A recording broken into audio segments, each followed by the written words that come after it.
The ultimate micromanager's lesson.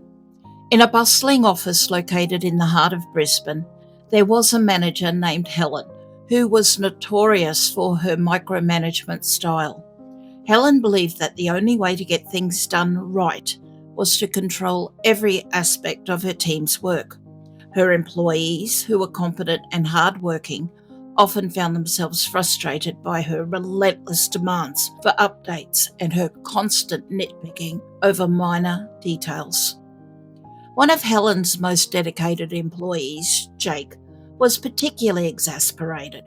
Jake was a seasoned professional who had been with the company for over a decade. He knew the ins and outs of his job and had always delivered excellent results.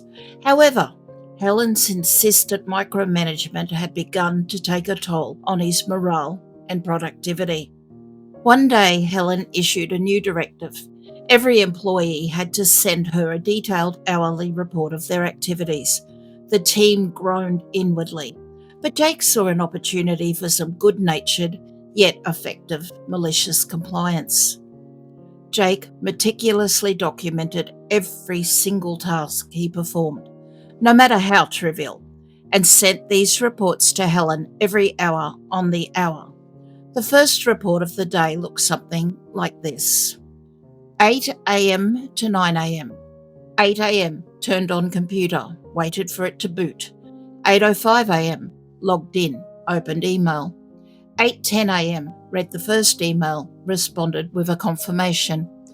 8:15 a.m. drank coffee.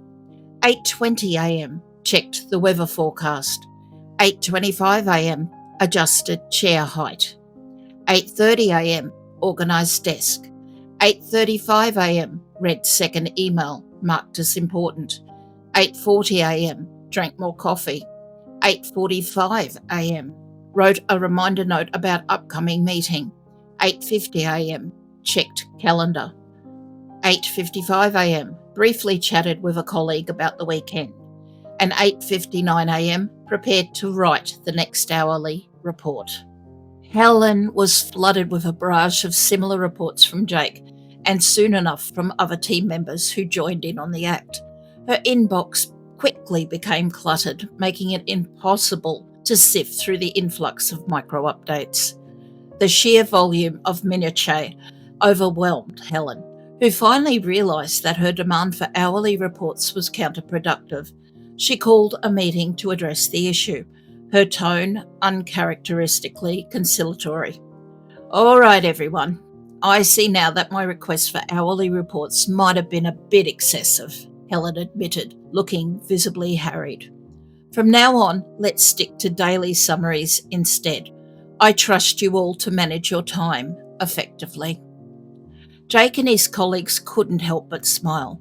They had managed to teach Helen a valuable lesson about trust and autonomy through their creative compliance. With the oppressive micromanagement lifted, the team flourished and productivity soared. And as for Jake, he was just glad to get back to doing what he did best, his job. And my friends, I certainly hope that you've enjoyed my first original story. Please let me know what you thought. And until next time.